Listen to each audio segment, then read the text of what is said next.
Srikakulam rural మండలం వాడాడ జిల్లా పరిషత్ ఉన్నత పాఠశాలలో డాక్టర్ సర్వేపల్లి రాధాకృష్ణన్ నూతన భవనాన్ని ఎమ్మెల్యే శంకర్ ప్రారంభించారు.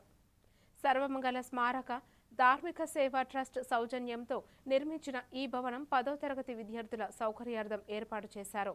ఈ సందర్భంగా ఎమ్మెల్యే మాట్లాడుతూ పాఠశాలకు పూర్వ వైభవం తీసుకురావడమే లక్ష్యమని, విద్యాభివృద్ధికి కృషి చేస్తామని తెలిపారు. గ్రామీణాభివృద్ధితో పాటు పాఠశాలల సర్వోత్తర ముఖాభివృద్ధికి అందరూ సహకరించాలని పిలుపునిచ్చారు. అధికారులు, ట్రస్ట్ ప్రతినిధులు, ఉపాధ్యాయులు, విద్యార్థులు, స్థానిక ప్రజలు పాల్గొన్నారు.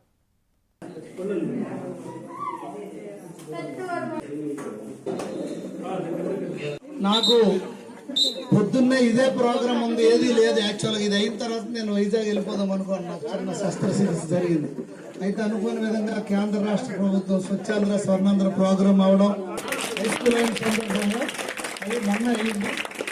ఆ సందర్భంగా ఈరోజు ఆ ఫ్యామిలీ వారందరూ కూడా వారు డబ్బులు ఏర్పాటు చేసి దాదాపు 6 లక్షల రూపాయలు ఖర్చు పెట్టి ఒక తరగతి గదికి నేను ప్రభుత్వం తరపున, నా తరపున, వాడాడ గ్రామ పంచాయతీ ప్రజల తరపున, ఈ పిల్లలందరి తరపున హృదయపూర్వకంగా మీకు అభినందనలు, నమస్కారాలు, ధన్యవాదాలు తెలియజేసుకుంటూ, ఎందుకంటే ప్రభుత్వం ఇలాంటి వారిని ఆహ్వానించడం, దానికి పూర్తి సహకారం అందించిన వారి కుటుంబం అందరూ కలకాలం ఆయురారోగ్యాలతో ఆనందంతో వాళ్ళు వర్ధిల్లాలి. మరిన్ని ఇలాంటి తప్పకుండా ఒక రూమ్ కట్టివ్వడం అంటే ఆ సమస్య కాదు. అందుకు వారికి ప్రోత్సహించాలని వచ్చాను.